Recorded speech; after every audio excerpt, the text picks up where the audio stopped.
म्हणजे मागच्या 2010 पासून सिमेंटीकरणचं काम नागपूरमध्ये सुरू झालेलं आहे आणि वेगवेगळ्या टप्प्यामध्ये नागपूरच्या वेगवेगळ्या भागाला यांनी कव्हर केलेलं आहे।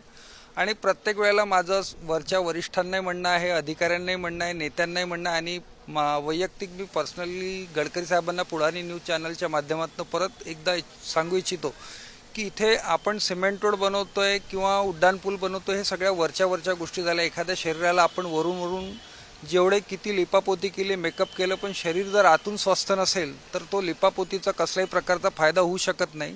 शरीर जे घाणेरडं आहे ते घाणेरडंच दिसणार आहे। आणि आपलं नागपूर शहर आज जवळजवळ 70-80 वर्ष जुनं आहे। म्हणजे ह्या ज्या आमच्या वस्त्या आहेत, म्हणजे फक्त महाल परिसर सोडला तर तो 200 वर्ष जुना परिसर आहे, पण नंतरचा जेवढा परिसर डेव्हलप झालेला आहे तो सगळा हा मागच्या 50, 60, 70 वर्षामध्ये डेव्हलप झालेला आहे। आणि आता सिवरेज सिस्टम आणि त्याच्यानंतर वेस्ट वॉटर सिस्टम हे कम्प्लिटली कोलॅप्स झालेलं आहे। म्हणजे जागोजागी पाईप फुटलेले आहे सिवरेजचे आणि वेस्ट वॉटरचे।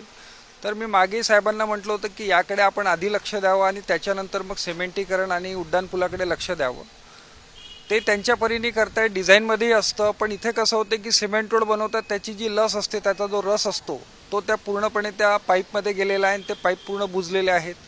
त्याच्यानंतर सिमेंटचे जे रस्ते आहेत ते जुन्या रस्त्यांपेक्षा 1.5 फूट, कधी 1.25 फूट, म्हणजे कमीत कमी 10 इंचीच्या वरती उंच झालेले आहेत। लोकांची घरं खाली गेलेली आहेत आणि आता त्याच्यामुळे काय होतं की sewerage system, waste water line हे पूर्ण खराब आहे नागपूर सिस्टमचं।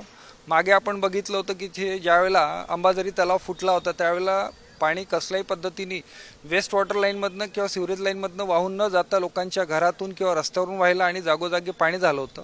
मागे पण मागच्या वर्षी 20 जुलैला जो पाऊस झाला होता त्याच्यातही तेच झालं होतं। मग एअरपोर्ट असो, बर्डी रेल्वे स्टेशन असो, मोरभवन असो, सगळ्या ठिकाणी पाणी होतं आणि काही ठिकाणी नावसुद्धा चालले होते। हे आपल्या नागपूरचं दुर्भाग्य असं मला म्हणायला पाहिजे, कारण की या दुर्भाग्यामुळे आमचंही नशीब आता खराब होत चाललं आहे। आता मीच नंदन कॉलनीमध्ये राहतो, आईला म्हटलं की आता पावसाळ्याभर तू पुण्याला चाली जा, लहान भाऊ असतो तिथे। मी सगळ्या नातेवाईकांना सांगितलं की कोणी पावसाळ्याभर आमच्या घरी येऊ नका। आणि आम्ही मागच्या 10 वर्षापासून घराला सफेदीसुद्धा केलेली नाही, कारण की घरामध्ये पूर्ण पाणी घुसतं, जवळजवळ टोंगळाभर पाणी असतं।